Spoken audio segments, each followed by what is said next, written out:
The silent, awkward waves of hello. Do we break the silence? You started it. I wasn't going to say anything. Hi, Ray. Hi, Andres. Hello. Hi. Guys. Hey, everybody. Hey, Peggy. Hey, guys. I just did a PR of 205 yesterday. I saw that. Atta girl. Isn't that awesome? Going up. Still looking easy for you. Hey. Michelle. Hi. Hey. Hello. I think this is like my first. Oh, that's awesome. Welcome. Glad you're here. Thank you. Good Thank job, you. Michelle. Thank you. All right.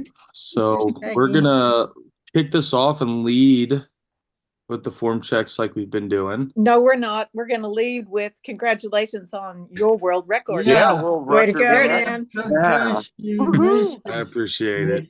I didn't show up for 380. I showed up for 4. So there's some unfinished business left with that event. So we're in communication with my coach already about the course of action. But And Nick, you know simple. why I mean, on. I didn't You show know up. why I'm on this call, right? Huh? You know why I'm on this call. I need that answer. I forget the question. Okay, so you did 380, which was astounding. Yes. And I just wanted to get into your head a little bit why you went from 380 and jumped right up to 400. And I think Jen I watched the recording from her Zoom meeting, and she kind of alluded to what it is, what you were thinking, but I want to hear it from you. Like what was going through your head? Why did you not do just another 5-pound jump? Why did you go right from 380 up to 400? Why would I waste the energy on a 5-pound jump? I kind of thought maybe that was it, but I was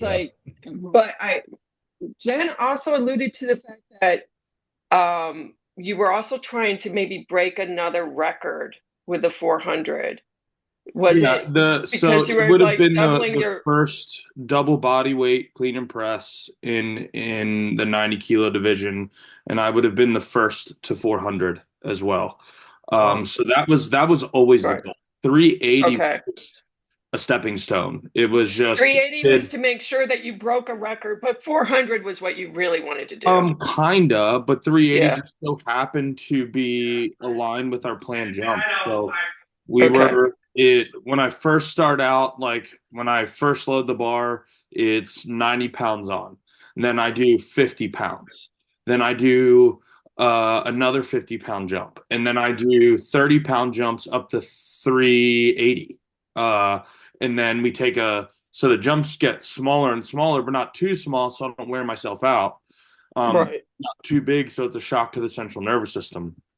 So the reason the 380 to 400 was actually my smallest jump. Because it was 35-pound jumps up until that point, and then it was a 20-pound jump to 400. So I had the frustrating part is being that I just made mistakes on the clean that cost me at at that effort level. You can't make mistakes at that effort level. So the why I'm not kind of letting it be what it is because I cannot press my clean right now. So had I Okay. clean 400, it was getting pressed.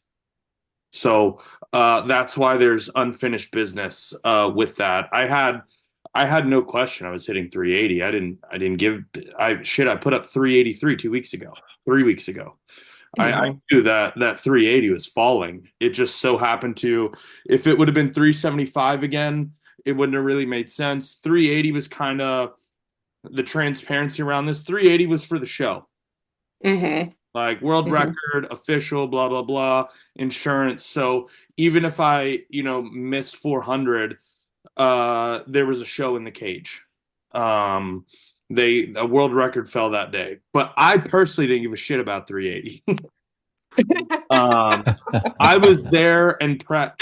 Now, granted, it was a quick. Well, we did. prep. We got to see you break a Yeah. record. Awesome. Yeah. Um, We got to see something amazing. it Was- just I know Yes. it wasn't what you Yeah. wanted, but great.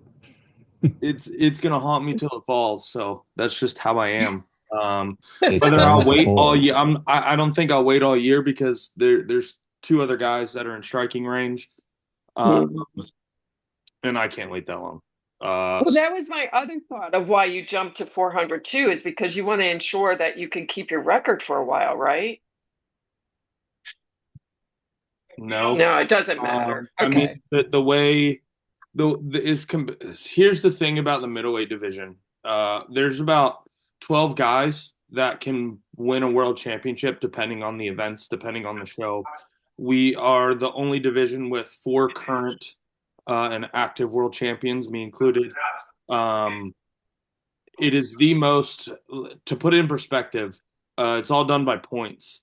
There will be like a 4-point spread between first and like 8th. It's that close. So there's really, you have your guys. There's about 3 of us that are at the tip of the spear for pressing. There's 2 or 3 guys that are at the tip of the spear for deadlift. So it depends on the day, it depends on the prep, it depends on who makes the least amount of mistakes. So I didn't put up thinking 4 with Sam. I'd be shocked if it stood for a year. My dumbbell stood for a year or 2, but that's only because factors like who's competing and when a world record attempt falls in line with something they're training for, and like I wouldn't do I broke the dumbbell by happenstance. I came off a world, same thing I did here, and I went and played with the dumbbell and was like 15 pounds off the world record. So I went for it, and that was a whole debacle. That was on ESPN. They misloaded the dumbbell. I dropped an F-bomb on ESPN. They wanted to find me. They didn't find me because I was correct. No one believed me, and it was 25 pounds heavy. So Ben 10 kilo off of what it should have been for my opening attempt. I opened with a world record of 242, then I jumped to 252 and broke it again. And then I think someone chipped it for like 3 pounds, which I don't believe in.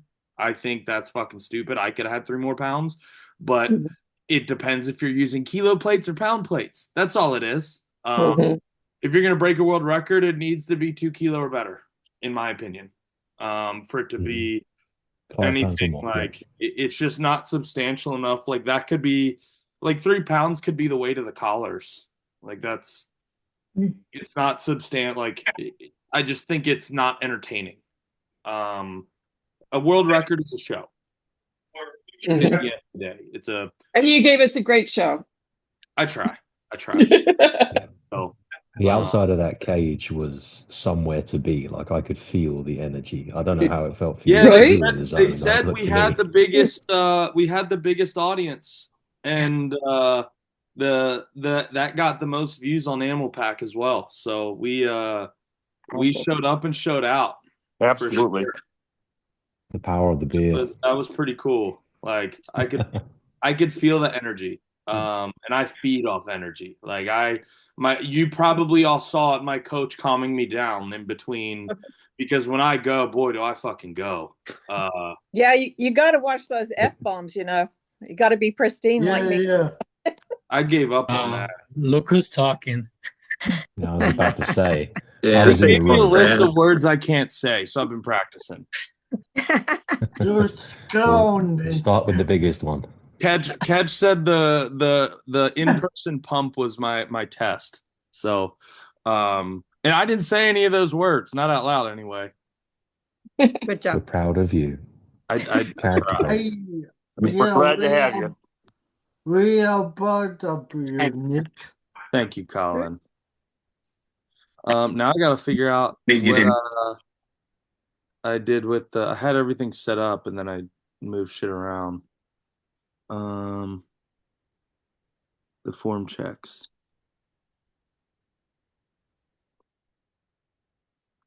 Where's the Dropbox? Ah, there it is. Okay. I'm gonna have Nick, to I also wanted to say thank you for encouraging me. I was the big fail, but I don't. You don't hit Yeah, all yeah. PRs. You have to fail to succeed, right? Yeah. You Yeah, I can't did it in succeed front without of a failing, live so- stream and all of you. So like Exactly. you've got to be able to Right. it's the terms that you have to accept with this is Yeah. there's inevitable failure and success is not guaranteed. So once you accept those terms, it's a little bit more palatable. And I was actually on the phone call with one of my former the coach that put me with my current coach now. We were talking about the mentality that goes into this, and the year I won, one of the athletes this year on Sunday, because Sunday was the first day I got to actually go out and actually watch all my friends compete that I normally compete against, and actually just go be a fan of the sport that I partake in and help and corner for my friends. And one of them asked me, because he's coached by one of my friends, and he said, Max said, the year you won Worlds, he said you knew you were going to win. What did that feel like? And I was just like, I had this unwavering confidence in myself. I just felt that I couldn't be beat that year. And I wasn't. I just knew it I don't know how to explain it, but even on my bad events, I felt confident. And I believed it every single day. And I was the points leader at the end of every single day. And then when the points shake up going into the finals, because anybody who's not top 10 doesn't qualify for day 3 at Worlds.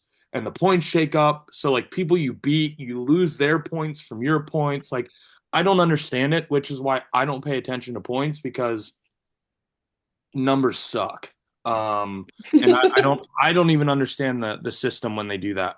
So I went from having a 3-point lead to being tied for first. So it was like back against the wall going into stones, and I had zero doubt that I was going to win stones, and I did. I was the only person to actually complete the stones 2 years in a row. And you have to have, even though realistically, I know that it's anybody's game out of that like top 10. I know that failure can happen. I know it's possible. I know it's on the table, but I almost have to be like cocky, but not complacent, just incredibly confident and going in guaranteeing myself mentally that I'm here to win. I'm going to win. There's no like, yeah, I understand and can wrap my head around, I can win, I have potential to win, but so do 10 other guys. And it just depends who makes the least amount of mistakes. That's reality, because we're all so close in strength. But I can't think like that. And I didn't think like that. Like I never do. And you know what? I don't always win. I win a lot, but I don't always win. And it's just something that you have to do to have that competitive mind. I have to be delusional when I'm in prep. You The only way to you let me bow out with grace because I had explained to you I had only just reached 145, and you're like, well, we didn't, you weren't able to prep yourself because it's like I got up there and it was Yeah, already you walked into 145. like you had Yeah. like 2 pulls and you Mhm. were at like 110%.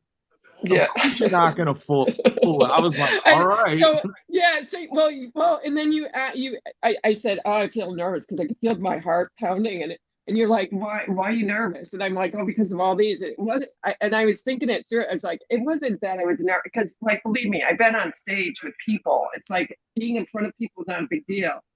I was nervous about failing, and I was pretty sure I was going to fail, and yeah, I did because Yeah, we I didn't hate get to that. warm up. It's okay. Yeah. You've But got it's to not either that. I just want to express to everybody, it's not that big of a deal. You need to fail to succeed. If you don't fail, right? You It's- have to. everybody has that switch. For me, like I have a Mhm. physical cue where that switch Mhm. flips and I get this like cold flick down the back of my neck, down my spine. And my eyes get watery. Like I'm on the verge of crying. And I know everything is on. Like my whole nervous system is at an 11 out of 10. Right. And that's where, like, when that happens, I feel invincible. And that's where I have to be. I have to be delusional to have that champion mindset. So I can't have that. The fear of failure is part of what flips that switch. I hate it that much. Right. Yeah. Even to this day, I just accept those terms, accept that it's part of it, and just put it out of my mind, Right. and I'll deal with Right. that when it fucking comes. Right. Yeah. Well, thank you. Yes. All right. So I taken up enough time. I think everybody wants to do their checks. Yeah, we can hop right Nick, into I the actually have a question for you. Yeah, what's up? I was watching the video of your lift, and one thing that stood out to me is like, you're kind of back there, like walking around, getting yourself pumped up, and you walk right up to the bar and you go immediately. Like you don't set, you don't kind of screw your feet. I imagine there's a mindset behind that and an approach. Like, why is that? What do I gain by walking up to and thinking about it? I already know what I need to do. I know it's just you do it like so like all in one motion, like not even like I've done it 1,000 times. Interesting. I trust my body. I trust my training. I trust my coach. I'm completely invested. I don't. That's how I train it. I trained out walking up to the bar and thinking about it years ago. And especially in a sport like strongman where we have deadlift medleys, you're running to the next bar, grab and go. You have split times. If you don't pull off 5, you have split times between the first 4, the first 3, the first 2. That's position. That's points. So like, I know where my body needs to be. I know when I grab the bar and I pull in tension, I know what my physical cues are. I don't have to think about it, and I go. When you start thinking too much there, like then the thoughts creep in. Like, what if I don't get this? What if I don't give him a chance? Yep. I'm in it, I'm going. So Makes it's just sense. committing to the lift. Like that's why I spend so much time here ingraining that setup for people, because it eliminates the whole process of thinking about it. But it takes time to get there. It takes hundreds to thousands of reps in that movement to, let me put it this way. When you guys send me videos of you dumbbell bench pressing or doing chest flies or doing lat pull downs, I don't see anyone coming back with the dumbbells fidgeting and fucking around. They come up and they just press. But whenever it's a compound lift, they think about it. They stop, especially deadlifts. Why do you take a different approach? Right? So you're confident with the dumbbells. You trust yourself with the dumbbells. The big compound moves are the ones that people overthink. So there's all that time and setup and wasting time. It's kind of funny. Sandra here I remember we were on her deadlift. I was like, you need to quit messing around in the hole. Something I did with catch. People looking left, right, like, your cues, grab the bar and deadlift. That's it. All that time that you're spending down there, you need to amp yourself up before you get to the bar. The checklist is done. Now let's go.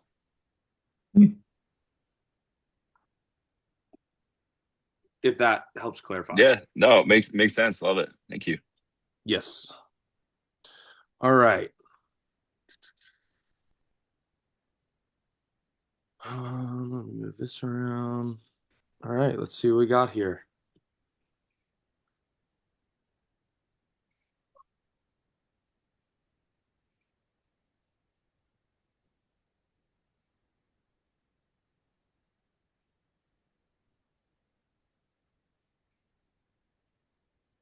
These are good. A little more violence on the jerk up versus swinging way, making this big arc. So you're manipulating the weight in a straight line and flipping versus swinging out and around. The press looks great. Just that clean. You want it to be snappy.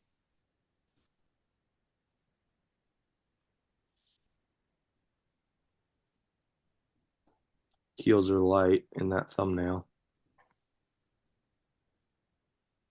See that? Out front? Yep. So I don't know, Richard, if you're here or not. Yeah, I'm here. Okay, so are these supposed to be stiff leg RDL or conventional? Because it's kind of a hybrid. These are the ones I did last week after the last meeting. I was trying to go for a higher weight, so I'm probably off in my form a lot. Well, that was my question. Oh, My but question anyway, was what it's just a normal deadlift, sorry. Okay, so you're kind of doing an RDL. We're not getting any leg drive out of this. Okay. So your butt kicks up because the bar was out front. Look what happens when the bar breaks. It comes immediately back towards you because your hips kick up, your knees suck back. Boop, just like that. The bar's not even off the ground. Your whole body position's changed. Now we are in an RDL position. We have no leg drive. Our leg drive's done. It's going to be all hinge pattern. It's going to be all back and glutes. So this position, you need to suck your knees back slightly. Your hips are going to rise slightly, and the bar is going to come in close. And I need you to load from this midfoot back to your heel. So I don't want you to initiate by thinking pick the bar up. I want you to think about pushing the ground away with your feet. Okay. Make sense? Yeah. Cool.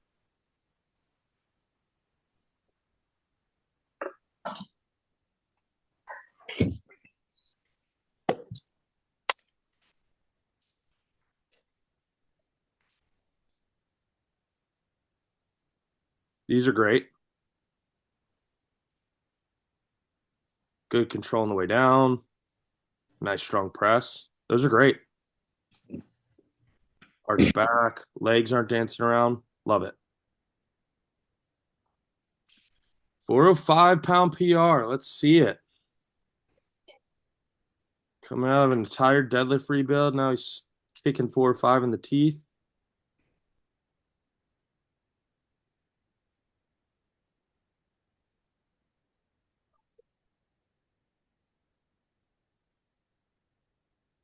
Yep. So you were a little out of position, Benoit, but that was a great PR. It was smooth. There's more in the tank. So out of position being, look how low our hips are. And immediately when you input, hips kick up. That's closer to our deadlift position. Shoulders over the bar. Make sure you keep that arm straight. Boop.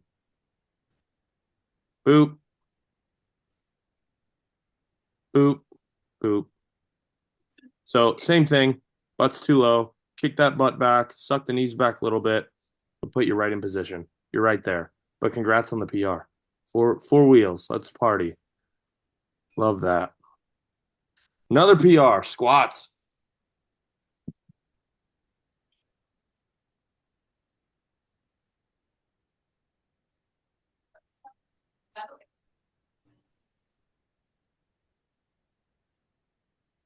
Great setup so far. Takes his time. Brace. Good. Good fight. Got you a little forward, but that's okay. You fought through it. Depth looked solid. Yeah, that's might be a quarter inch high, negligible. But that's a valid PR, man. Great job. Some things fell apart, but we're at 100%. Things fall apart. That means when he drops down and he's working percentages and rep weight, it's going to look real pretty. Now he's got this higher tolerance for some beefy weight on the bar.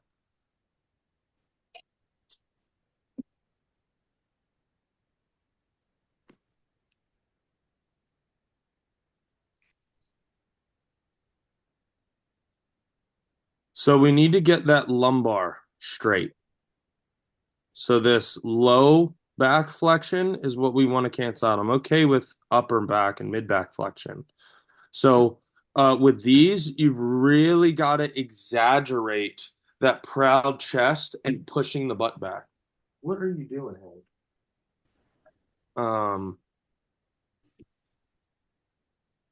And that's really the gist of it is we need to get that really good posture. RDLs are very strict, stiff leg deadlifts are very strict, and they kind of really depend on that exaggerated posture to get that glute and hamstring activation.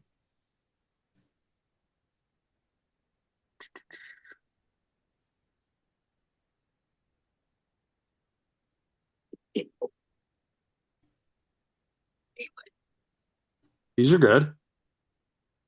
There's kind of a couple ways. I'm assuming these are like the Arnold presses. Yeah. So there's a couple ways to do them. Typically, you want to come down to the front. Okay. I've seen them taught different ways because it's a mix of hitting that front delt and rotating out into that press. I hold them in front as long as possible and then let my natural range of motion open me up. So I'm here versus here. Okay. Cool. Sounds good. Yep.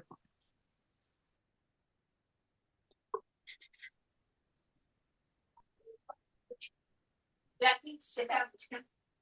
Know that?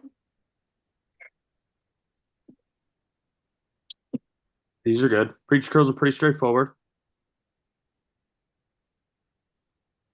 All good there.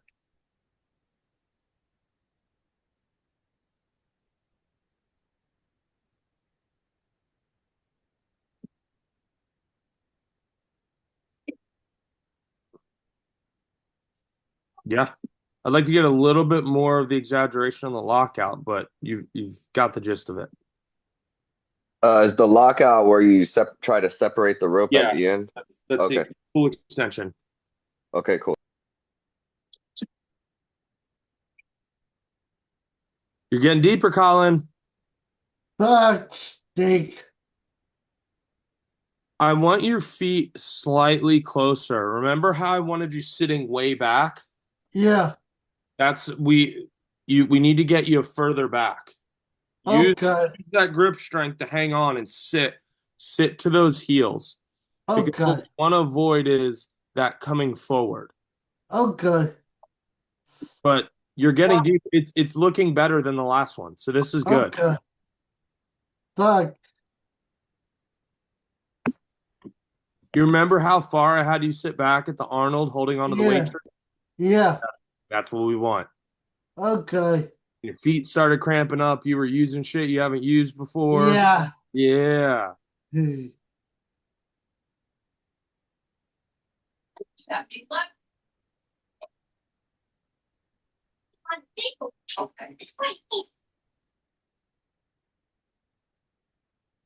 Little bit of misgroove out of the hole, but nothing substantial.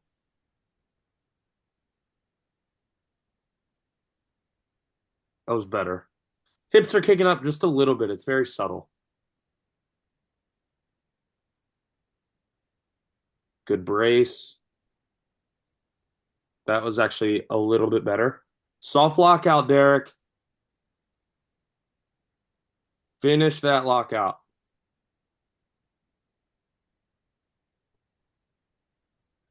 All right, Susan, I think we were working on squats last time.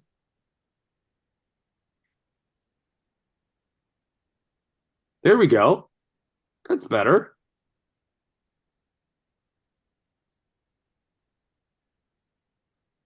So I want you to slow down the down now that you've got a better feel for the actual squat motion. So I want you to slow it down. I want you to sit a little deeper. Hold on to something in front of you if you have to, or use like a 10-pound weight, hold it out in front of you, and sit back and a little bit more upright to give you some counterweight. But now you're getting the squat plane. You're getting a feel for that squat plane. So we're just going to keep building on that. Crawl, walk, run.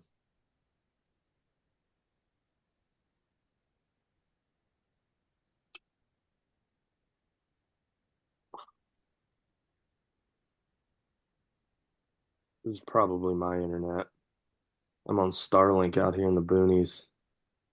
Got like my antenna on the deck.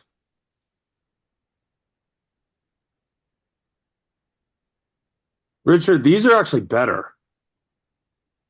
You just don't need to go as far down, because once we get into this point where you get into flexion, you've gone too far.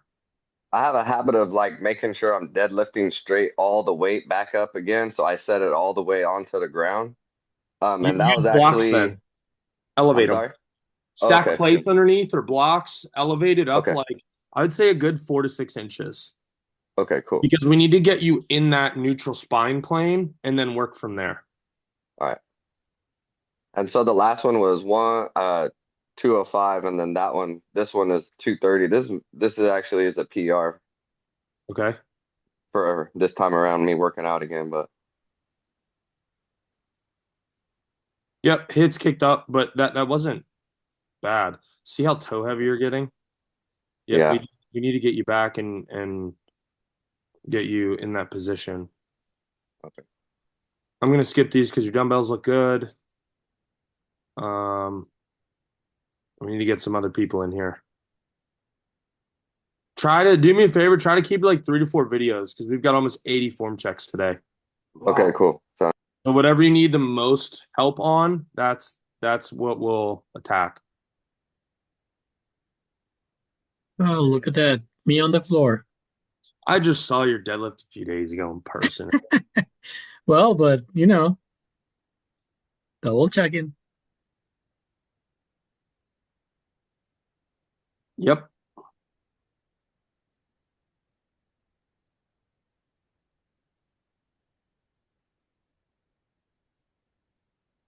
These are good. All right, sweet. You're just ticking right along now. Yeah, I guess I gotta go up like 280 or something now forever. Looks good. I mean, your rep work looks good. Your PR looked good. Like it. Mm-hmm. I mean, Just say thank you. No, thank you, Nick, again. so David, I would just say for these, deadlift it all the way up, stand all the way up, and then come down into your position. You'll generate more tension. All right. And you can stand up, rebrace, come down, and then start your rows. All right. And is the movement in the right direction? I felt like I didn't have a flow to it. Like I was kind of herky-jerky or rolling it around my knees. So keep that chest proud. All right. See how you slowly broke down over the set? You went from here to here. Huh? To keep that chest proud. Okay. It wasn't herky-jerky at all. It was very under control. All right. Thanks.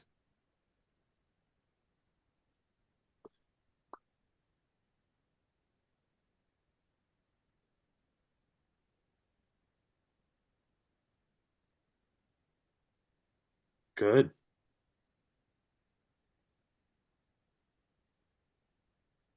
Like to see that bar a little bit closer. So we're gonna bring your shoulders back. So it's kind of, if this is your shoulders, this is your hips. We're gonna kind of go like this and bring that bar in. And I think you'll get a little bit more leg drive out of those. But everything else looks really good. Just a subtle little adjustment.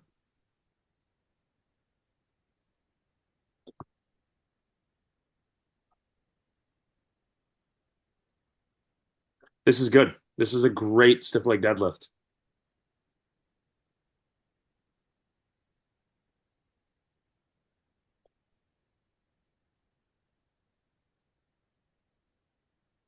Bar path looks great, Elisabeth. The only thing, we're still coming down and turning out slightly.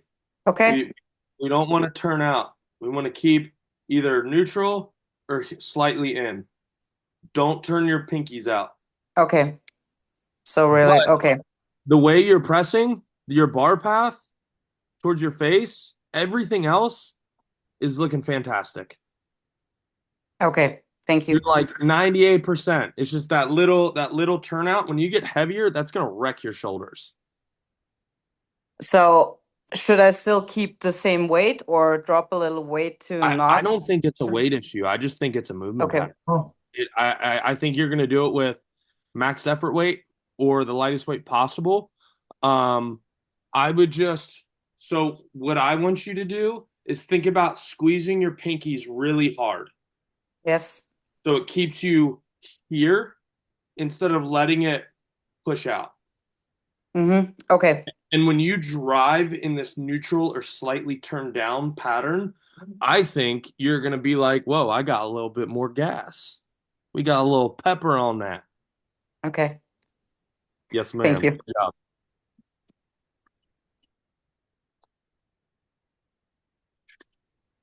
Oh, man, she tested right after she tested. What are you doing, Amelie? I have to do. I want to correct my form, that the point that you gave me. Well, you don't do it on a PR. What, 5 pounds? But it's still 5 pounds. I mean, that looked great. Yeah, you can do it. Thank you, Colin. Yeah, I mean, that looked fantastic. The only thing, let's see, right before you pull. Yeah, you got right into position. This is really, really good. Leg drive goes right into the bar. Bar's close. Back is nice and rigid. All good things. Great pull. Fantastic. I take my feet more closer because you said that to me in the pump lounge. Yes. Yeah, you were too wide. You weren't utilizing your arm length. Your femurs had tracking with your hips. Your knees were collapsing. So we brought you in a little bit narrower, and your deadlift looks noticeably better. So okay, I wasn't sure for my toes because they're a little flip. they're a little bit up. That's okay. Yeah, I have a big arch in my foot, so doesn't matter. When you've got 200 pounds in your hands, your feet aren't coming up off the ground wholly anyway, so you ain't got to worry about it. Good job. Now, no more testing for a while and build the strength so we can hit the main goal of 225 because you're close. You just need, a solid like 12 weeks or so and just working effort, working rep ranges, getting volume, and letting the strength build. That's how strength works. You're at the phase now where the movement pattern has gotten good enough that you've got to focus on the strength. So chipping away at 5-pound PRs every couple of weeks will actually slow your progress. Because we don't get stronger when we test. We get stronger through the volume and the rep ranges. So whatever program you run next, give yourself like a nice little week deload and then roll right into the next program and start chipping away on building that strength, and you'll be at 225 before you know it. You just got to be patient. Okay. Patience. Yes. Thank you. There's no reason by this time next year why you're not pulling 250. I know that sounds crazy, but we've got good deadlift technique now. So there's no reason why just focusing on that strength, stopping the testing outside of like maybe, I don't know, people hate to hear this because like the only time I test now is in contest. But my risk versus reward is much higher when you're deadlifting 700-800 pounds. So I spend all that time just accumulating strength every single turn. So when it is time to send it, let's see what we got. Let's see if it's there, Good advice. Thank you. Yes, ma'am.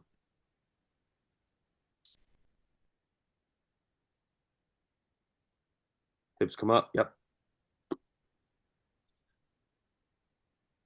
So I think, Heather, you're a little bit wide in the stance. I'd want to narrow you up. I think that'll give us more hip range of motion. And your start position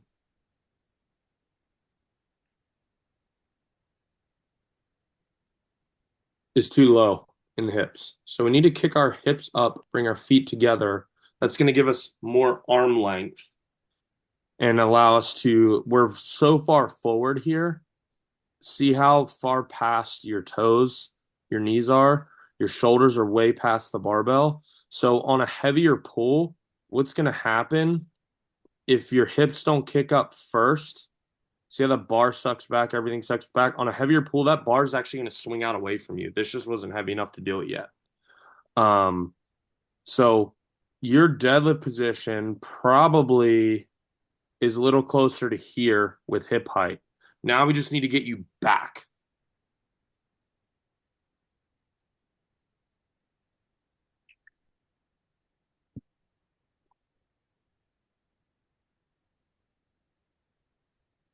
Amelie, you have a twin out here. Yeah. You guys could be related. Yeah.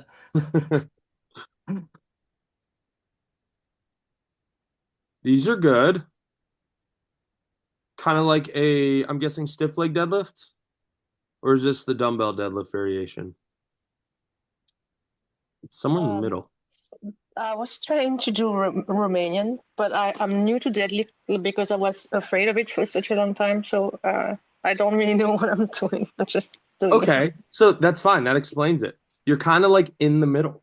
Okay. You just need a little less knee bend, less leg drive, more hinge, less leg on an RDL. A stiff leg is even less. Subtle, soft. I call them soft knees. You don't want to lock them out, but soft knees. Your hinge pattern and your body's position is great. This right here all looks fantastic. Thank you. So you've got the right idea. The knee. What? Less bending the knee. Correct. I guess. Okay. Thank you. Yes, ma'am.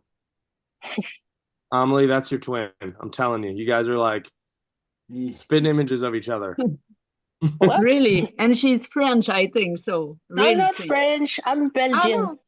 Oh, okay. not the same. I couldn't tell what accent it is, and I'm not even European, so I feel better now. No,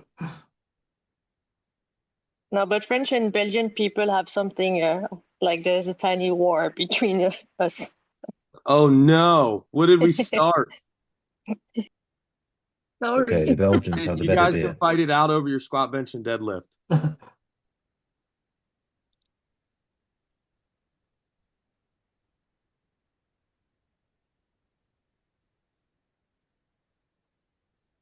These are good. You really only have to come up to about parallel. That's okay. Dominique, are you on a dumbbell program, or do you just feel more comfortable with dumbbells? It's just that with the dumbbells, I can hide in the in the corner. I'm working on my self confidence. So I'm hiding in a corner with dumbbells because I don't have to be in front of everybody with the barbell. Okay, That's about it. I think with the weight you were doing on the dumbbells, I think you're ready for a barbell. Yeah. Your movement pattern is very good. And if anybody has anything to say, you can tell them to get fucked. Because your hinge pattern, I will throw the barbell at them. Your hinge pattern is fantastic for being brand new. So no reason to have a self-confidence issue because you're moving very well. We just need to, it's the fact that, so like a lot of people, when they first start, there's a whole rebuild phase. And I'm taking a little time with you because you're new here. There's a rebuild phase. You don't need a rebuild phase for your hinge pattern. You're kind of going right to the polishing. And some people, they have their thing. Like, I'm a presser, but my bench was the most stubborn technique-wise for me. My squat came natural. My deadlift has had 3 or 4 rebuilds. My overhead, I'll be honest, that was like a fish to water. But everyone kind of has their little things that their body just clicks with and doesn't. You're moving in a very, very efficient pattern with your hinge. So I want you to continue that with confidence and know that you're just gonna need some polishing and you're ready for a barbell whenever you feel you're ready. I mean, Sunday, leg day Sunday, so I will try Sunday. But like every time I do it, I see on the video my legs are a bit shaky. Is that like okay, or is it over? Because It's okay. it's not too heavy. It's Some 35. people actually shake when they deadlift. A friend of mine, he was actually at the Arnold, Josh. He shakes like a tree in the wind at like 70%. Don't know why. Some people just do that. What you can try doing is driving your knees out over your pinky toes and creating tension in the glute and see if that helps a little bit. Okay, I will do that on Sunday and try to film it then. Sounds good. Great. Thank you for your time. Yes. All right, Bryton, what do we got here?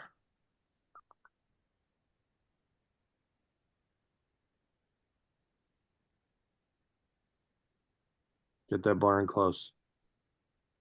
Out front. See, and now you're compensating by driving your knees over your toes to get closer to the bar versus bringing the bar closer to you. You've got a strong deadlift, got a strong back. We just need to get you in the right place. So what that looks like for you is, let me get you to right before you pull.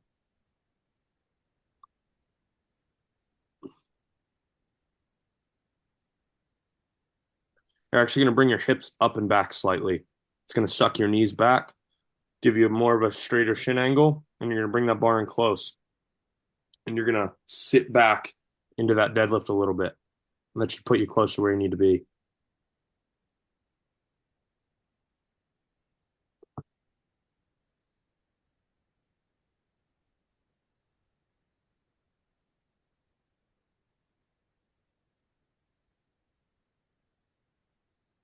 Beautiful.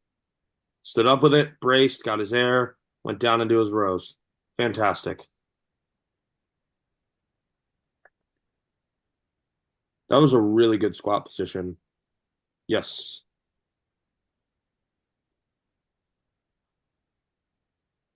I just wanted to double check because I added 10 pounds and I want to make sure I'm not losing it because sometimes I get excited and I get ahead of myself. You're not losing over 10 pounds. You're ready for a barbell. You think so? 1,000. How much is that weight? 43.6. An empty barbell is 45. Right. Okay. See what I'm saying?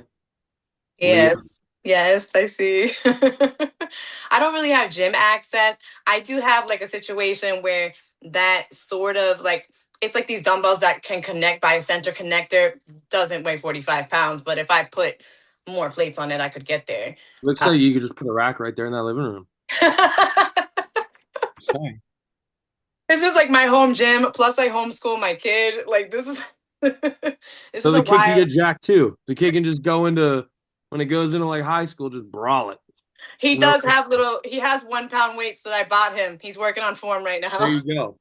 Yeah, your squat position is really good. I think when possible, go to the gym so you can or get heavier dumbbells, whatever makes more sense. I think there's way more on the table for you. Your movement pattern's very, very good. Your mobility is very good.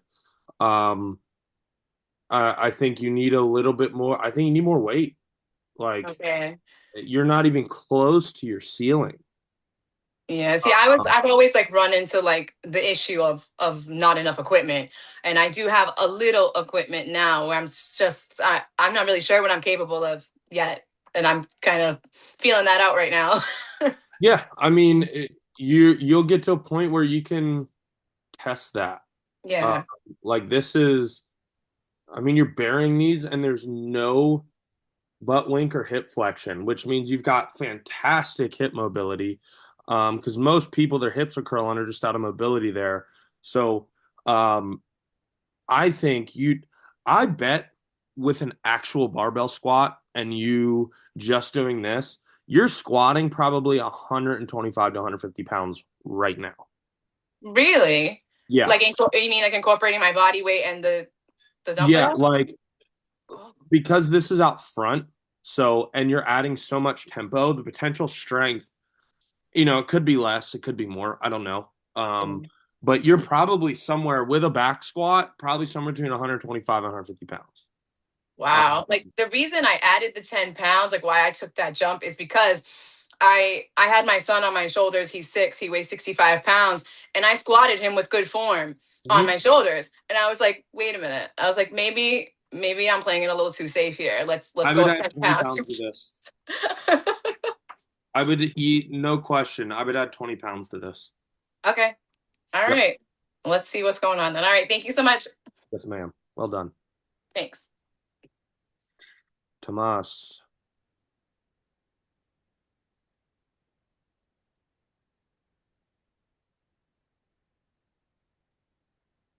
Looks great from this angle.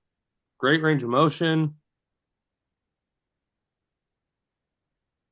Pretty straightforward here. That's a really good fly. Looks like you got a little bit more mobility out of that right shoulder or left. I don't know. This side gets a little bit deeper. Yeah. But those are great, man.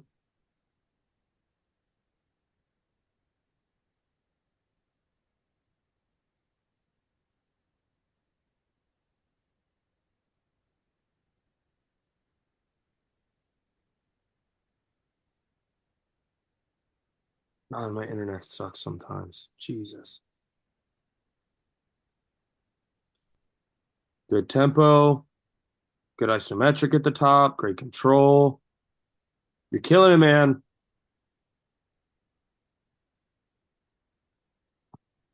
Ooh. Step ups.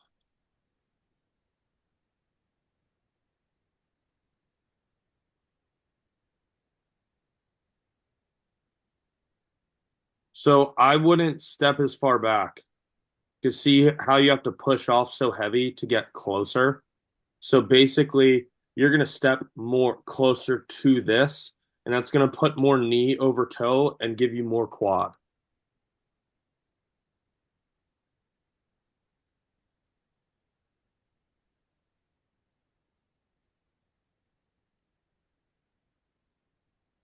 Ryan Tom, our mustache wonder.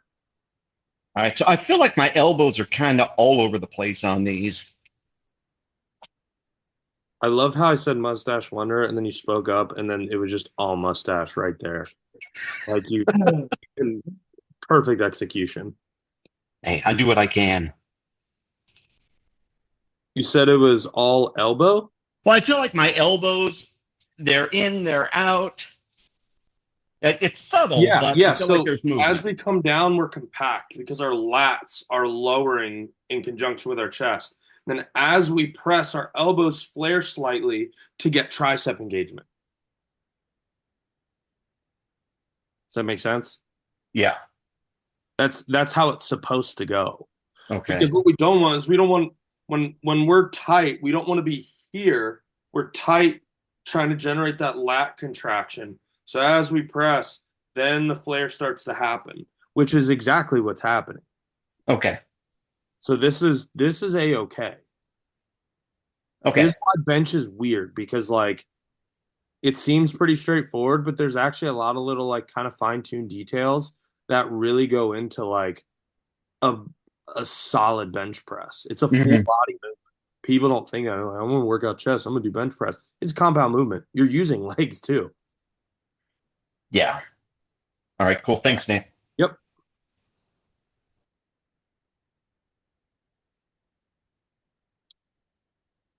So I still can't start in the down position on these, but it's okay.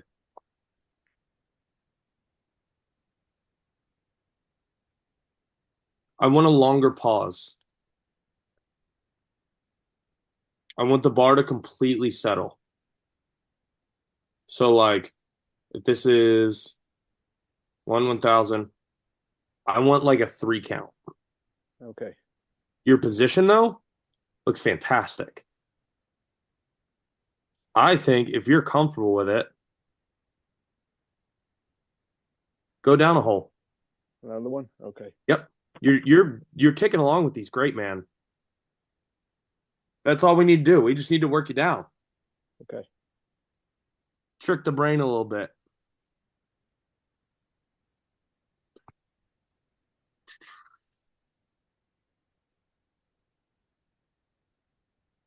Rory, are you in here? Because I'm I about to light you up.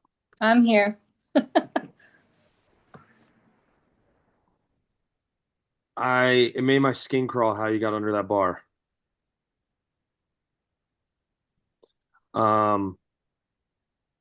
So what I would do is I would face the other direction.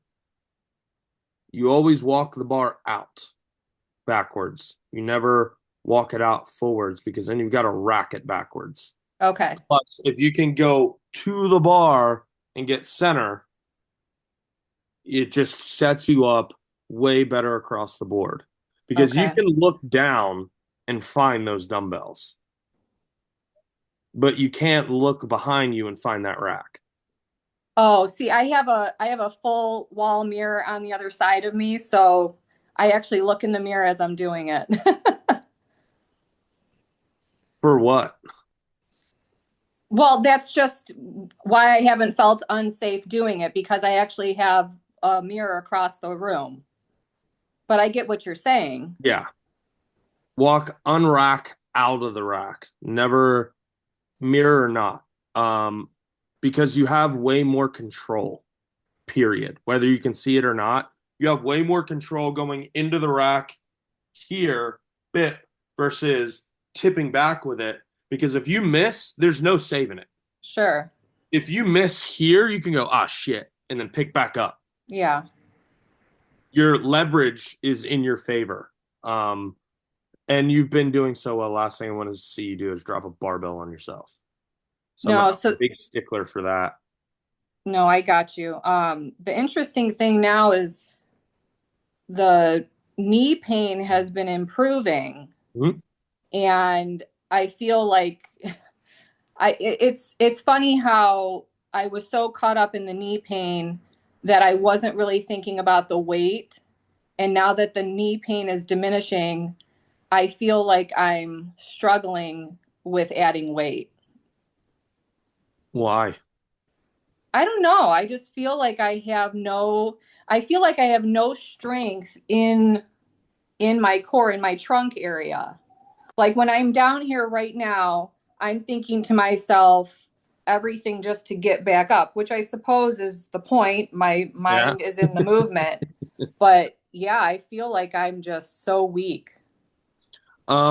You could have a weak core. That's totally valid. I would say by this and how rigid this is, I wouldn't say that's entirely the case. Because your body's exactly where it's supposed to be here. Okay. Like this all looks fantastic. Like you drove into the bar, your core didn't break one single bit. Okay. Look at that. See that core expand? That's a good belly breath. I love that. Breathe. Lots of air. Boom, sits right back into it. No, you're doing all that correctly. If you want, throw in some isometric planks for time. Put a weight on your back and hold it for like 1 minute for 3 sets at the end of your workouts. Okay. Work on that brace. Work on that squeeze and that hold. Okay. Awesome. Because believe it or not, squatting works your core out. Yeah. No, I think I've heard you say that before. But okay, awesome. Thank you so much. Yep. Good job.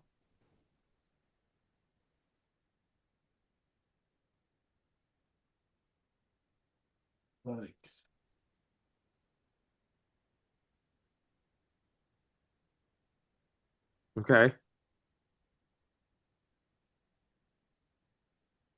Stand all the way up with it before you leg drive. Stand all the way up, rebrace, dip and drive. So you're going to stand up, rebrace, dip and drive. Clean and press. get those elbows out in front of you if you're gonna push press, and use that leg drive. Those elbows, so you throw with your legs and finish the press with your arms and your shoulders. The clean looks pretty good, but we need to work on that transition period between the clean and the press.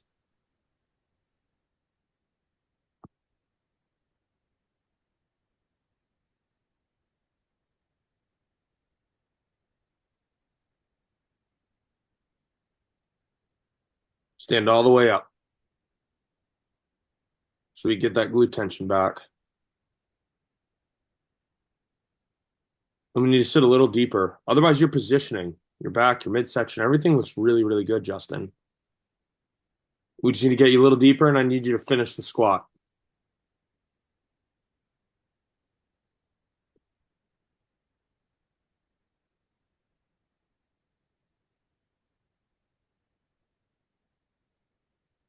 Drive more towards your face. But I love this arch. I love the leg drive. Looks like we've got a lot of tension here.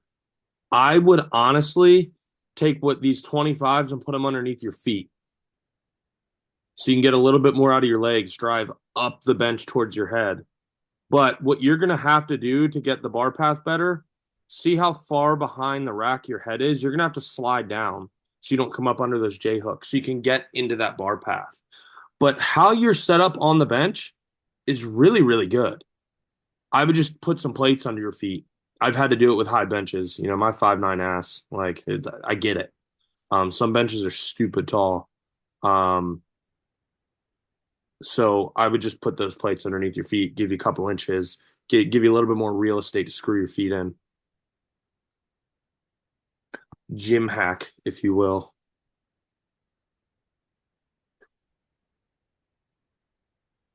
Good squeeze. And you're kind of limited with the bench being there, but you're doing what you can there. So bar path looks good. Good contraction. I like it.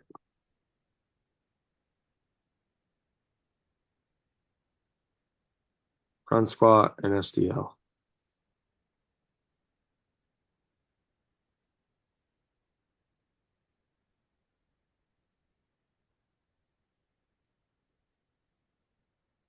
You gotta work on that clean, man.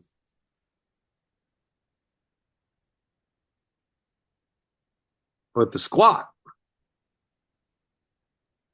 you got something here. Squat looks good. Good posture, not collapsing. Elbows are high. Great rack position. Depth looks good. The clean, you got to have your hands wider. So with the clean, don't clean it in the position you want to squat it. You can always work your hands in or out once you're up there and supported. But don't, also, the way you jerk on the bar here, see how you re-dip in the elbows, and then you jerk, boom. So it's not heavy enough to pull you out of position, but that clean, you want to pull in tight like a deadlift and then accelerate with all that tension. We don't want to jerk the bar up off the floor and potentially pull us out. After that, see how you immediately go out front with it. See how far behind the hips. It's partially because your hands are so close together. You need to get them a little bit wider on that clean so we can high pull and rotate. But you had good extension here with the feet. The hips just stayed behind, which means we didn't get as much out of the clean as our body has. So you could clean a ton more weight. If we see now your hips are through. Your hips need to be through there.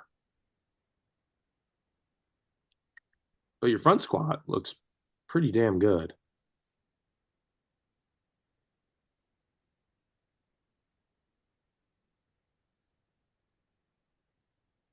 Stiff leg deadlift.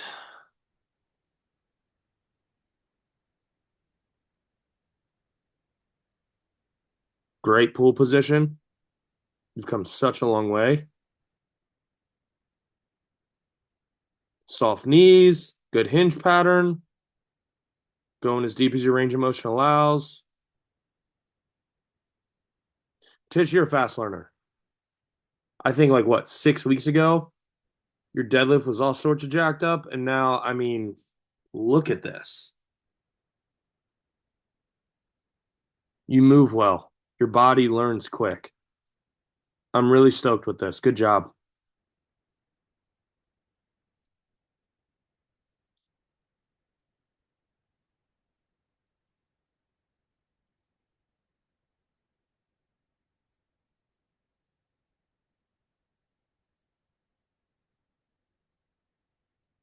Great. I want you driving your back into that bar as soon as you come out of the hole. So our hips don't kick up first. We're driving into the bar simultaneously. Otherwise, I love the tempo, I love the control. The depth is amazing. Maybe go a little bit wider so our heels don't peel up. Just slightly. See how after a certain point, our hips have to come forward. There. So if we get wider, our hips can go between our heels and it doesn't push us forward. So that's at depth. That's below depth. Love it. Look how light our heels get because our hamstrings and our range of motion have to make room. So if we go slightly wider, we might be able to get a little bit more vertical and be able to sink in the hips a little bit better.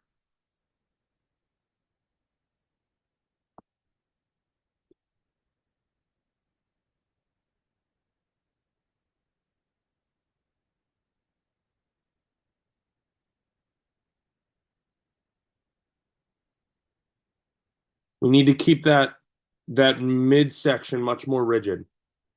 More butt back, less knee bend, and shorter range of motion if you have to. It's like 90% there. This isn't bad. We just need to polish it a little bit. It's more of technically an RDL than a stiff leg deadlift.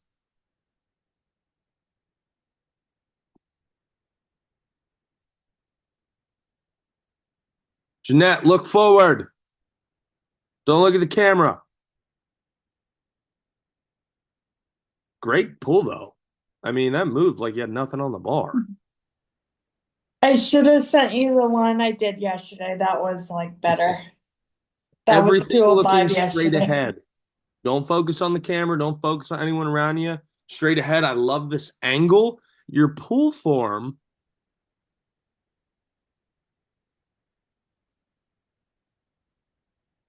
Great lockout.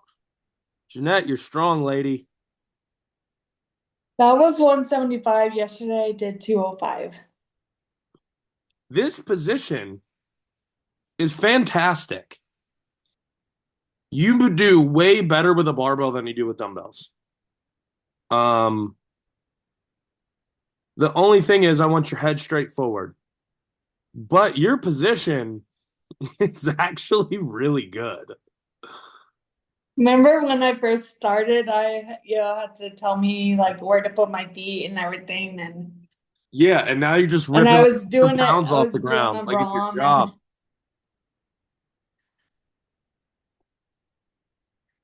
Ma'am, you are strong.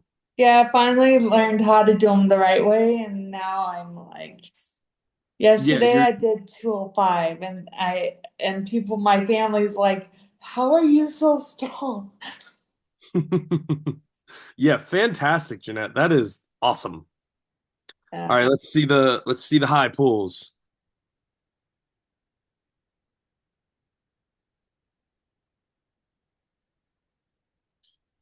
So, okay.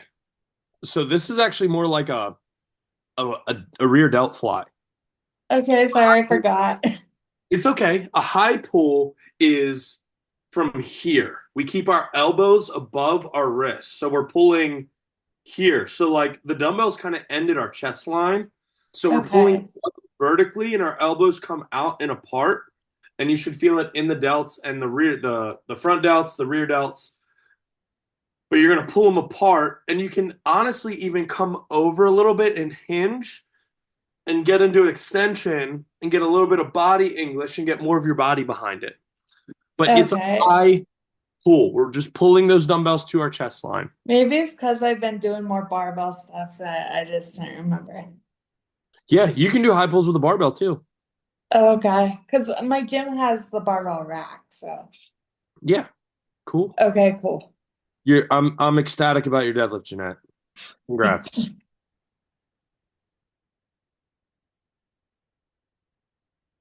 So he had a foot surgery, so I've modified him Good mornings. to good mornings for his hinge pattern. So I need to hear what he says. But this is for the to look at my form.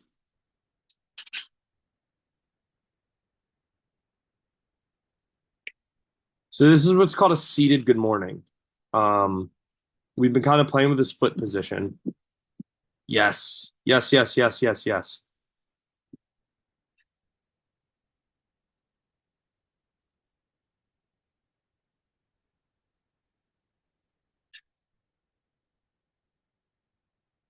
I'd love to see it from the side.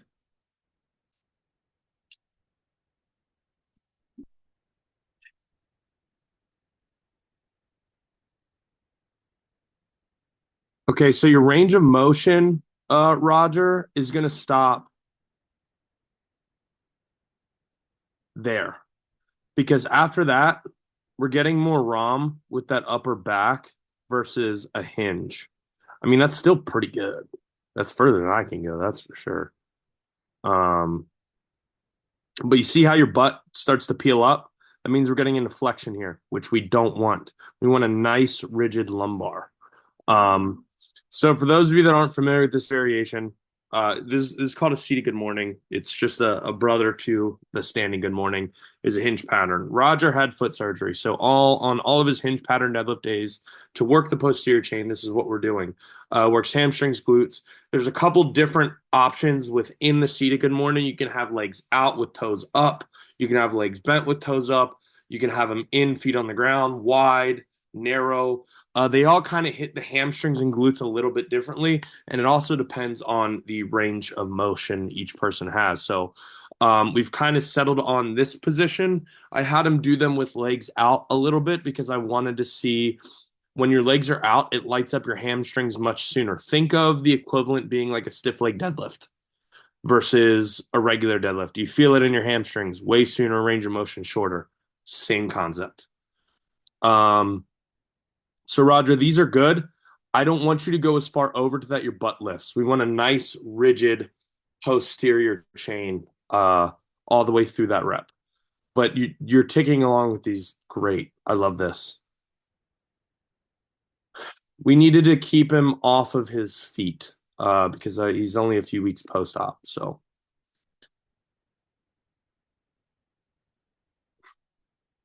we got Carly doing clusters.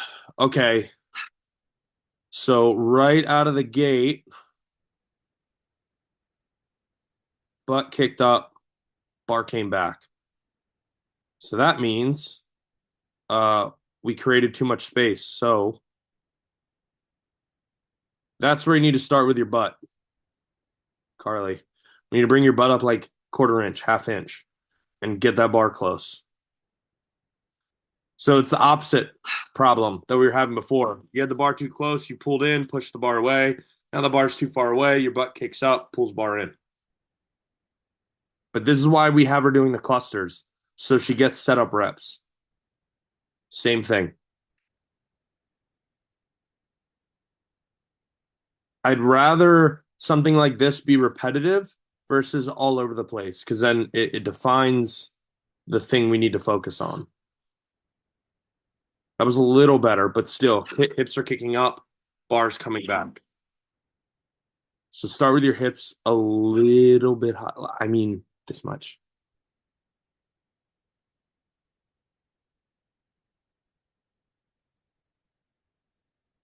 That was better. Good job. Not that you can hear me because this is a video.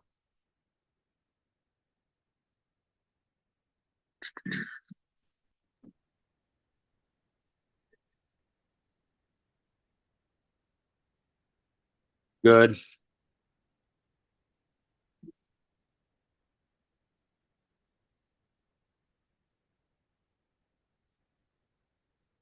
Nice job, right? Thank you. I was wondering if Do I need to bend over more? I feel like I'm bent could. over more than what it looks like in the video when I watch the video after. You could bend over more. Yeah. I mean, All did right. you feel it where it was supposed to be felt? I did. I guess that's all that matters, right? Yeah. The row's a very malleable thing when it comes to technique. You can do very strict bent over Penley rows. You can do like Yates rows. I mean, there's the body English Penley rows that you see a lot of heavy deadlifters do. There's such a you had all the right pieces. You got the bulk of it. All right. You could bend over more. Yeah, try it if you want. But those were good. Part of that too is I'm wearing the belt. I don't always wear the belt for rows, but that was after I'd kind of pulled my back at the Arnold, okay. so kind of nursing that a little bit. And then here I'm dealing with shoulder impingement issue, but that's kind of my limiting factor. I'm just trying to press what I can. Set up. The bench looks great. All right, good. It hurts like hell, but yeah, I would just switch to that. I would switch to dumbbells and give it a break, man, and start benching it in neutral grip. All right, I'll do that. Yeah, we don't want to create a bigger problem. So switch to dumbbell and neutral grip bench presses for like, let's just start with 2 weeks, see how it feels. All right, sounds good. Thanks. Yep.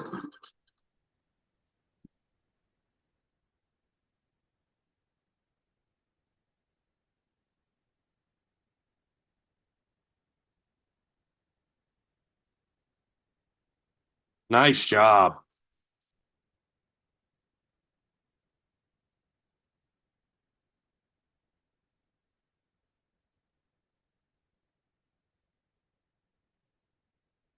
Great bar path.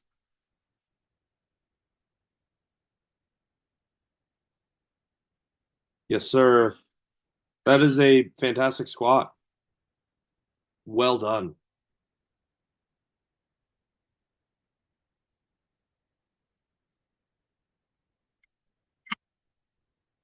Nice high. Oh no, you had it. Good. No, what are we doing? All right, Lindsay. Front rack position, elbows high. Reason being is if you pinch forward, and this will limit how much weight you can front squat. You will never be able to front squat as much weight as you can potentially front squat with that technique. So moving forward, 2-3 fingers underneath the bar, keep those elbows high. You have way more dictation, way more control. The front squat itself looks good. Good depth.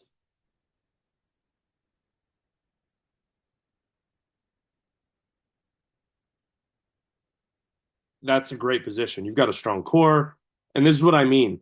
You're going to be able to load so much more weight. Jesus. Is that right? So much more weight faster? I don't know. You'll be able to progress in weight much faster with the Olympic rack position than you will this, because you've got a strong core, you've got a strong back, you've got strong legs. Let them be strong and go with the harder, if you will, but better rack position. Your front squat looks amazing outside of the rack position. I'd like to see where that goes with the actual rack position.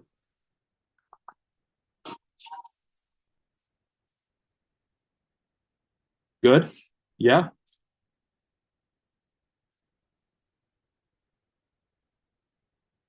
Beautiful.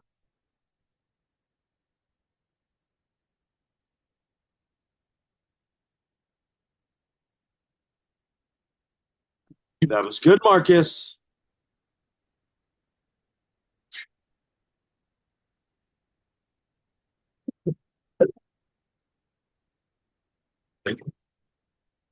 All right, Marcus, for you, no more touch and goes, because your first rep was amazing.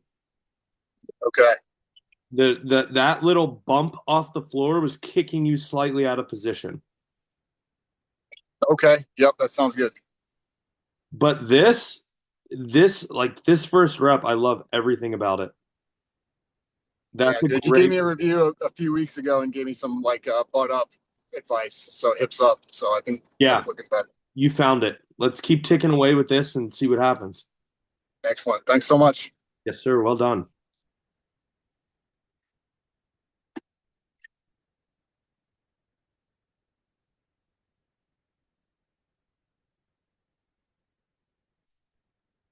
Okay.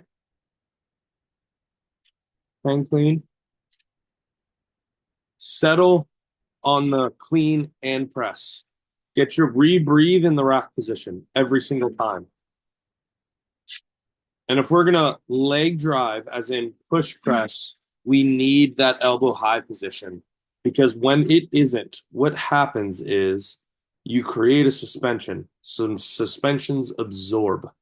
We don't want absorption. We want power into bar immediately. So with that dip and drive, let's see if we can show it. So you catch.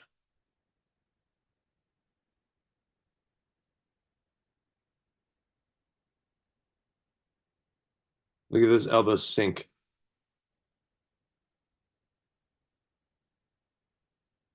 Now the bar, you instinctively want to push away because when we have this suspension, our elbows sink, then they naturally drive out. And that's why you have to get back so far. Whereas if you're strict pressing, that's the rack position we want. But you're not. You're push pressing. And you're basically killing your leg drive with the suspension and then strict pressing the rep is kind of what's happening because of that suspension. So if you want a leg drive and push press, clean, get rack, dip drive, throw and catch, throw and catch. Think when you guys are push pressing and you're using leg drive in the press, I want you to think about throwing with your legs and catching with the arms. Throw, catch. Even though, yes, you're pressing, but you want to throw it with the legs first.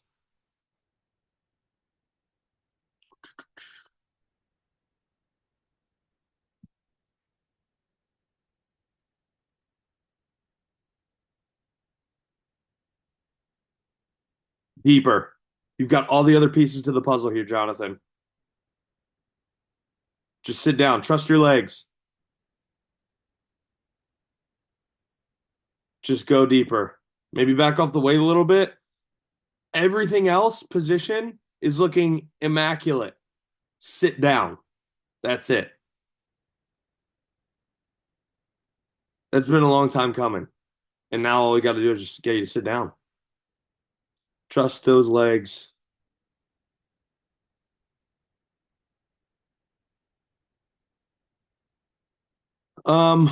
Ideally less body English. But that is outside of that, you kind of negated it after the first rep. We got a little bit of body English, but good extension, good lockout, good pull through with the tricep. I like it.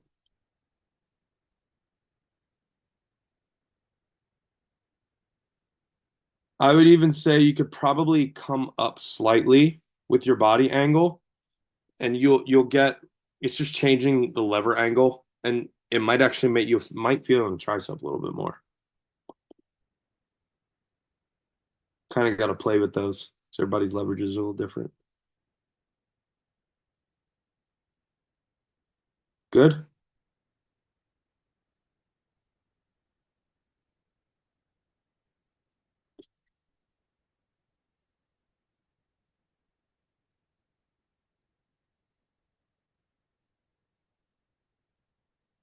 He squats great. He deadlifts great. I love this. Look how tight and compact he is.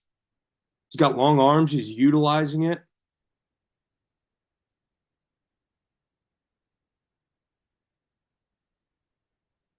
Love it. Just focus on that brace, Ved. Keep that chest proud. Keep that lumbar flexion out. So that's the only thing is that brace is caving right here. That's what we need to focus on.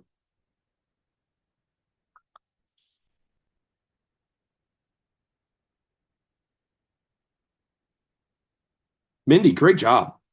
Typically you see some elbow drive with these, but she is keeping a nice vertical extension. I'm kind of jealous of your shoulder mobility. But Mindy, these are fantastic. Nice job. Those are really good. PR attempt, 350 fail. Let's see what went wrong.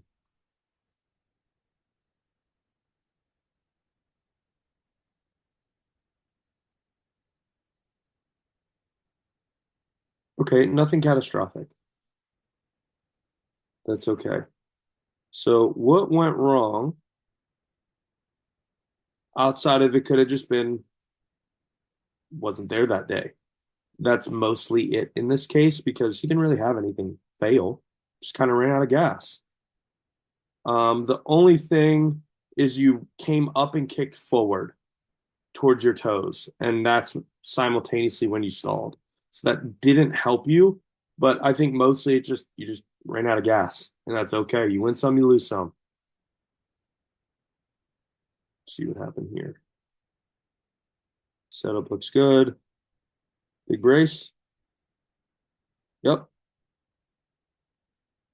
Just too heavy. That's okay. Everything was things don't always go right, even when you do everything you're supposed to. But again, failing's part of this.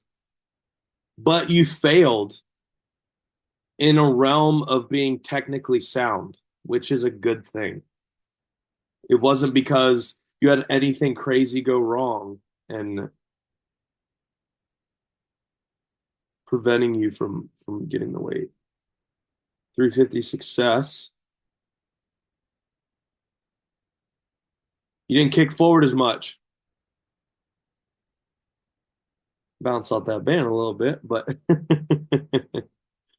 the main difference there was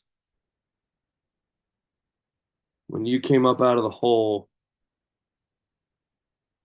Great brace, by the way. You can see that belly expand. You came straight up.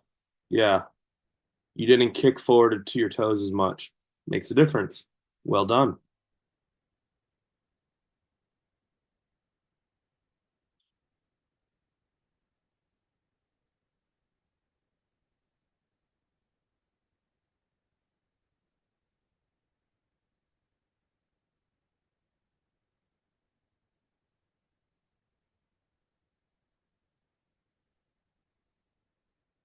Yep. Had more gas that day, I guess, or that rep. But technically, that was sound. He drove towards his face, had a great setup all the way down, just kept driving. Well done, Robert. That was a pretty bench press.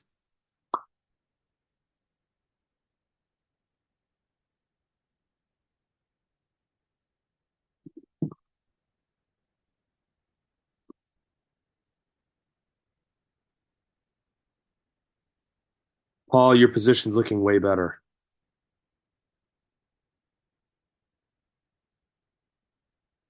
I would drop half the width of whatever this thick plate is on top, and let's get it a little bit lower because I like how effortless this position looks for you. We're just going to keep bringing it down to the floor. Well done.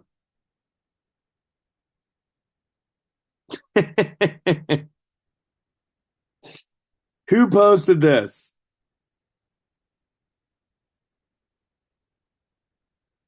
So for anyone wondering, this is the animal cage. Let's take that one record. Let's go. This is called a continental clean because you can't double overhand clean an axle.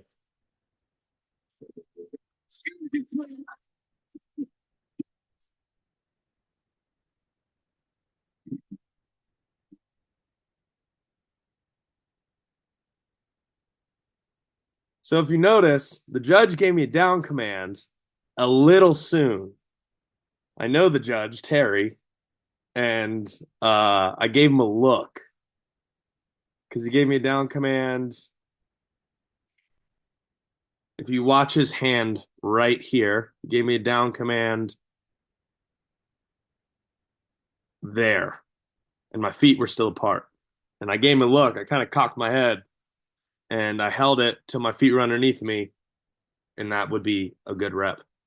But yeah, that was the world record. Oh boy.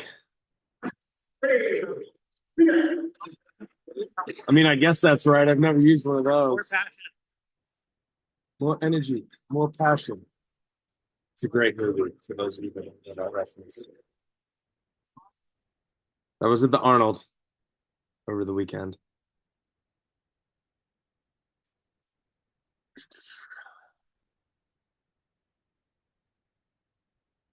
Beautiful. Nailed it, Jimmy. Thanks, Nick. Man, you just like tick off like corrections. It's like 1 week fixed, next one fixed. I'll just wait for my deadlift fail. All right. All right. Is this it? Yeah. I noticed my hips and butt kick up early. Okay, the fact that you're noticing it is a coaching win. It wasn't terrible. It was just a little bit. All right, Jimmy, so what do we got to do to fix that? Bring the bar in closer? Bring the butt up, then bring the bar in closer. Because when you bring your butt up, it's going to suck your knees back. And then you bring your shoulder is actually right over the bar. If you look down here at the bottom, which is good. Yeah, this is all in line. This is good. So what's going to happen is we're going to bring your butt up here, probably somewhere in this realm. It's going to suck your knees back slightly. And we don't want to make giant changes. We want to make little bits. Bring it up just a little bit. Your knees will naturally suck back. You're going to keep that bar in tight, drag it up your shins, and go from there. And let's see how it looks. But you're trying to squat your deadlift is basically what you would call this. And unfortunately, your arms aren't long enough for that. Gotcha. So we need to get that butt up so the hamstrings can do their job. Cool. Thank you. Yep. See, my right knee will not lock out completely. This is due to all my old injuries. Doing some PT, but it doesn't seem to get much better than it is now. Any advice? Anything I should be concerned about or avoid? This movement is not painful. No, that's okay. I don't do calf raises with a locked out knee anyway, either. So if one's soft, you're fine. When there's no pain, you're fine. I wouldn't overthink it as long as there's no pain. Seated press.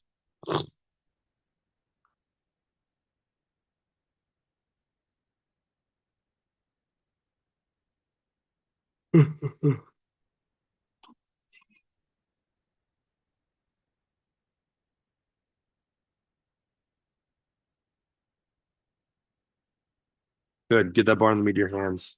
Yep. So we're going too low. We're going too low. Reason being is now your elbows are behind your hands. Your bottom, that's way too low because now you're in line to drive this way. So you're actually creating an arc we don't want to do. Your bottom is like chin height right there. We need to keep your elbows underneath your wrist the entire time. Keep squeezing your back and like a forklift, just super mechanical. All that extra range of motion is going to make that, you're actually making it harder. You could do more weight. So we need to get you, see how your elbows have to get back underneath your wrist. You want that bar in the meat of that hand. So we're stacked and we're driving.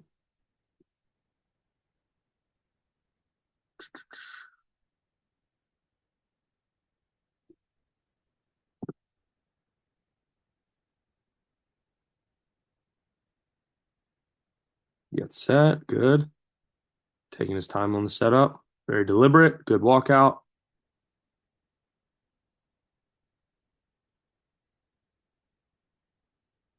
Good job. Andy, focus on something out in front of you. Good. I'm sorry, what was that, Nick? Focus on something out in front of you. Oh, okay. Like on So the you ground in see front how of me? your chin picks up on the way up? Yep. That's where I want it on the way down. Okay, got it. 'Cause you're now neutral versus here. Down. Okay. When you come up, you fall in where you want. Yep. So we want you there on the way down. So Got focus it. on Okay. something out like, I don't know, 10 feet away or however much room there is. Something Okay. at like belly button height. Got it. Okay, will do. But your squat looks beautiful. Great. Thank you. I'm feeling some pressure in my elbows, especially on longer sets. Should I go wider, or is that just something to be expected? It happens. You can go wider. You could also do some tricep and shoulder mobility work. Because if you're feeling in your elbows, it means your elbows are pulling on your biceps, which are pulling in your elbows. So I would not that you need the wrist support, but what I would do, because when we get in this position and anytime we move, tendons have to glide around bones. So you could take wrist wraps and do them tight, not necessarily to support, but create compression here. And along with those mobility exercises with both the bicep and the shoulder, and chest mobility is going to be a big factor in being able to get into position. Stretching that chest out real deep might alleviate some of that tension. Okay. Because I've felt that too at points. That it's not normal. It's not abnormal, but it's something that you can relieve by doing mobility work. Okay, will do. Thanks, Nic. Yes, sir.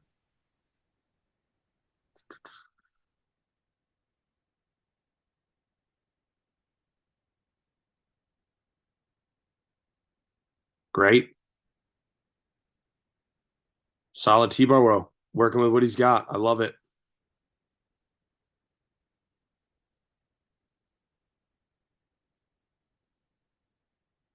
I mean, you're flying. Got a whole lot of body English there, Lillian. Strong pull-ups nonetheless.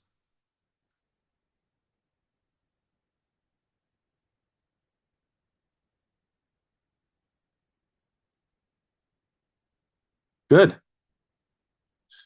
So, Daniel, what I want you to do is the entire time you're rowing, after we get that full extension, I want you to pull with your pushing your chest out.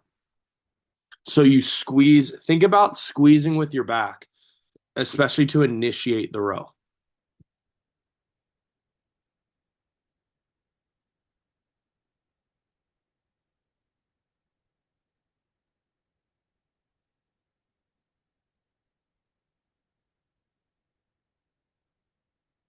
Same thing with you, Mindy. Don't initiate with the arm. Initiate by pulling, just like a pull-up. We initiate with our scapula. Same thing there. Initiate and then follow through with the arms.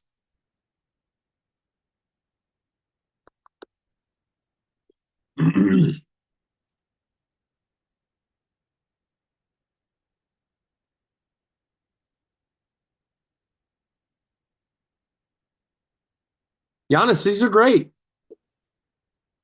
They look easy, but these are great.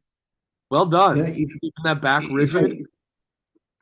If I put more weight, then I lose form, and also I get a back pain, not back pain, but I feel it at the lower back. I don't know why. So Means your core's weak. Yeah. We need to beef up that core. Okay. So same thing I gave Rory earlier. At the end of your workouts, 3 days a week, I want you doing 1-minute planks with weight. Okay. All right. Okay. I want you to focus on the belly breath and squeeze. And when you have to breathe, it's shallow and controlled so we don't lose that brace. Put like a 10-pound plate on your bin section on your back, whatever you got to do to add some weight. But I want you to focus on creating core tension. Okay. So that's going to be your homework. Okay.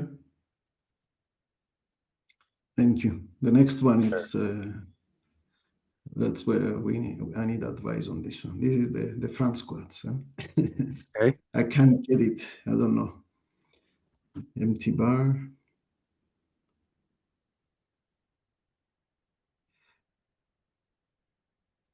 How heavy does an empty bar feel to you on a scale of 1 to 10, 1 being stupid easy, 10 being worst thing in the world?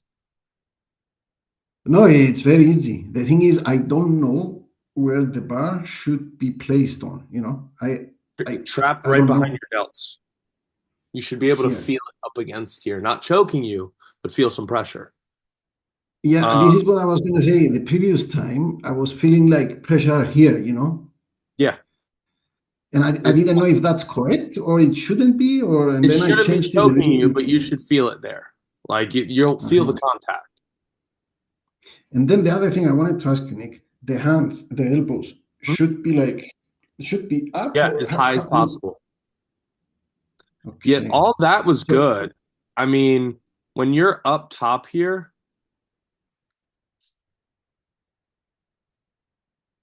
this is good. We can get the elbows a little bit higher.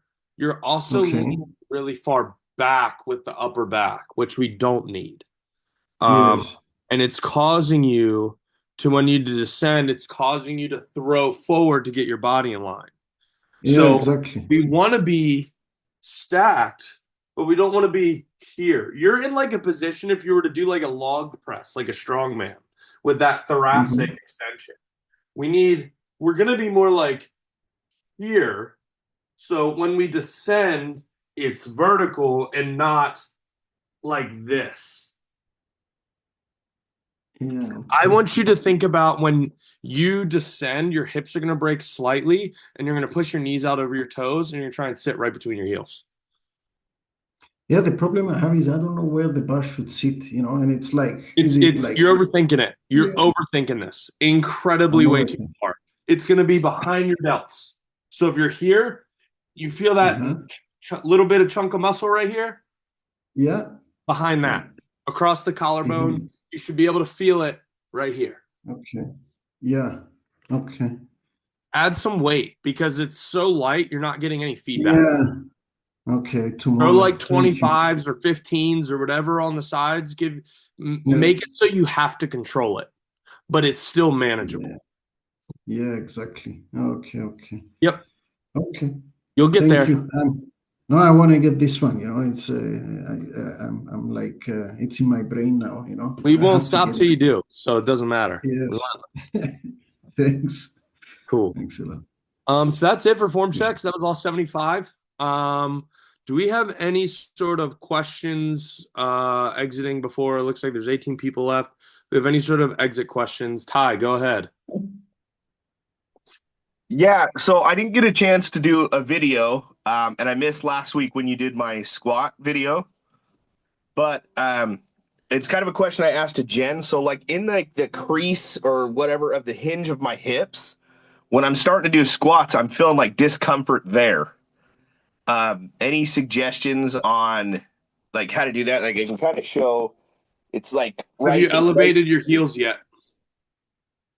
I haven't been elevating my heels at this point. No. Elevate your heels. Let me know how it feels. Okay.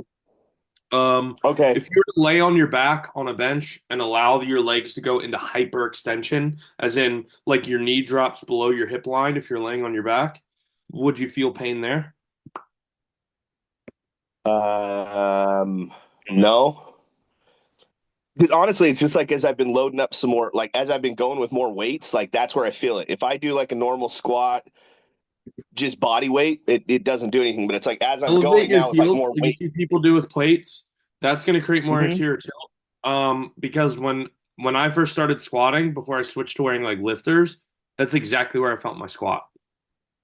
And as soon as I got more anterior tilt, it alleviated it instantaneously.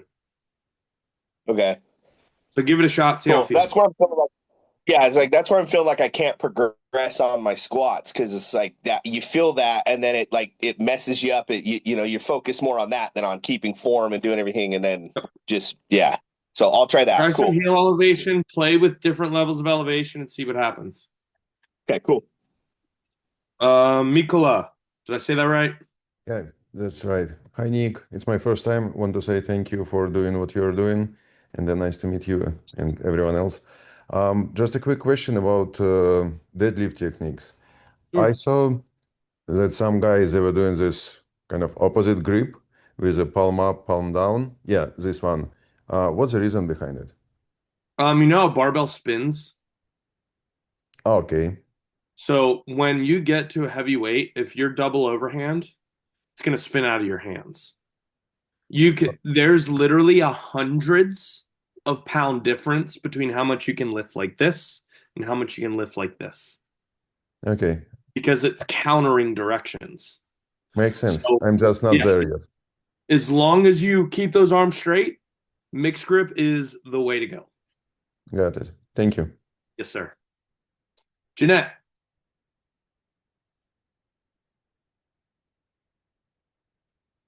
I can't hear you. Sorry, I had to find the mute button. Okay, I have a quick question. So in my program, it has pull-ups, but I can't do pull-ups. So I'm just curious what to do instead. Do you have access to a lat pull down machine? Yeah, at the gym, yeah. Do that. Okay. Do that for now. And then once we get to a substantial weight, we can start doing reverse reps, like negatives, eccentrics on pull-ups. I don't know what that is. It's where you're gonna like jump up and then let yourself down as slow as possible. Because we have the assisted pull-up machine that I've done, but You can do that too. That's a I totally haven't valid option. done actual pull-ups, but it's just the assisted where you have your leg on it and it kind of helps you up. Yeah, you can do that one too if you've used it before and you like it. Sure. Yeah, that's the one. I've done it at Planet Fitness and I've also done it at LA Fitness. So Okay. Yeah, use that if you want. That's totally fine. okay, cool. I was Use just wondering least amount because of assistance I as can't do pull-ups. It's just kind of hard. possible. No worries. Amelie, go ahead. Yeah, it's maybe the same answer as Janet. It was a pull-up question. When I'm hang the bar, how did you open your chest, put your shoulder in your pocket, or do? Because you talk about put just Yeah. to So when swimmer. you're hanging from the bar, put your Yeah. arms above your head right now. Now squeeze your shoulder No. blades together. No, put them up over your head, both hands, Yeah. like you're hanging. Now try and squeeze your shoulder blades together without bending your arms. Not back, down. Down. Don't bend your arms. It's okay. Yeah, that's how you initiate a pull-up. That's your back contracting.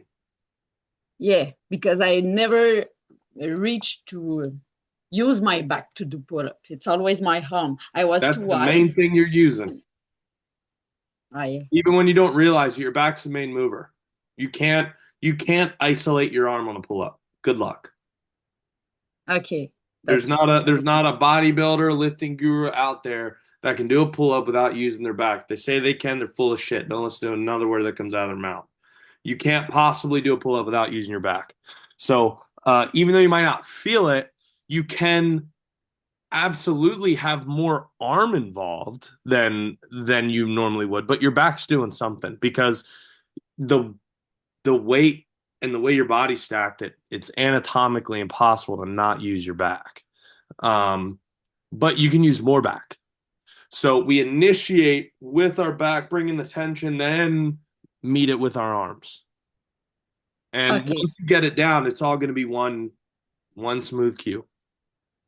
Okay, so maybe it's the eccentrics too that I have to do to reach pull-up. Yes and no. That's not really going to get you. So just do some dead hangs and try and pull down with your shoulder blades and your lats. Yeah. Okay. Just like that. Okay. Hang there and do like 3 to 5 reps, and then come off and then do your pull-ups. Each day? No, just whenever you do your pull-ups. Okay. You'll do it and it'll click one time and you'll be good. It's not something that's super complicated.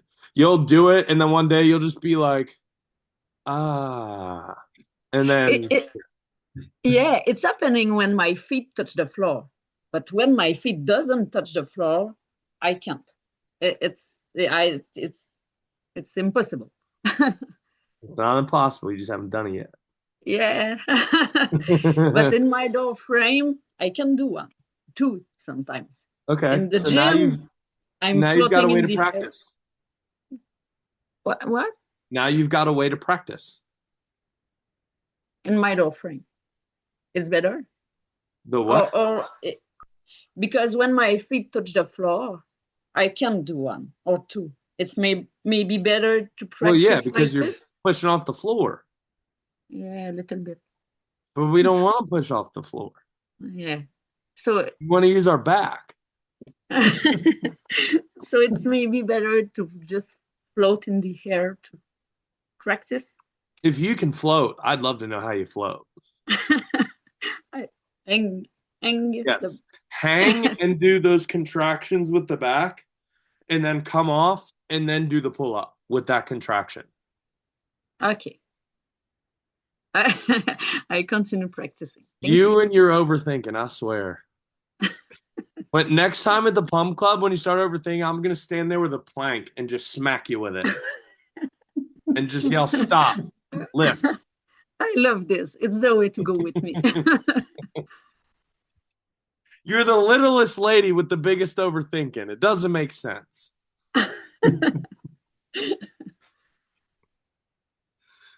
All right, Giannis, hit me. Yes, on the squat.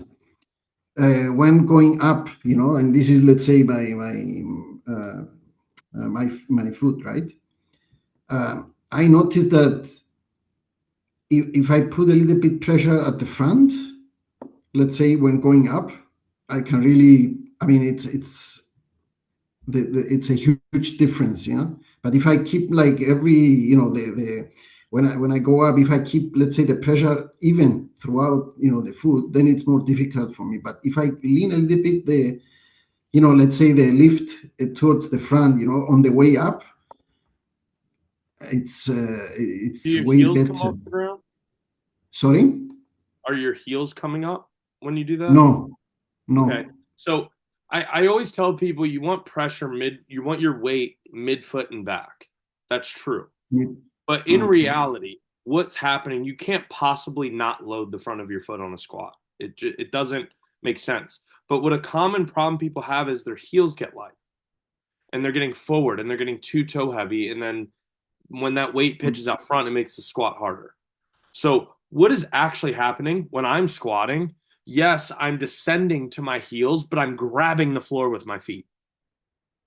I'm literally driving my toes into the ground like a bird of prey grabbing a snake. I am clinching the floor within my. So yes, that does make sense. I just cue it that way because people tend to get too far forward onto their toes. If your heels are flat on the ground and they're loaded on the way down and you do have toe pressure but nothing changes, the heel doesn't come up, you're good. Okay. Because I found that it's a huge difference, on the way up. It's, Okay. Thank you. Cool. Thanks a lot. Is that it? If that's it, we're gonna skedaddle.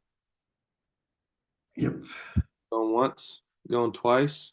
All right, you guys. I appreciate you guys coming out for another one. I'll see y'all next week. So you guys got me every week per usual. I think it'll be another Friday session. I think with Jen's open floor Q&A and my film room stuff, I think we're gonna keep like a Wednesday, Friday cadence, so it's regular. We'll just work on different time zones for everyone, just so everyone kind of gets a turn. All right. Perfect. Thank you. Thanks, Nick.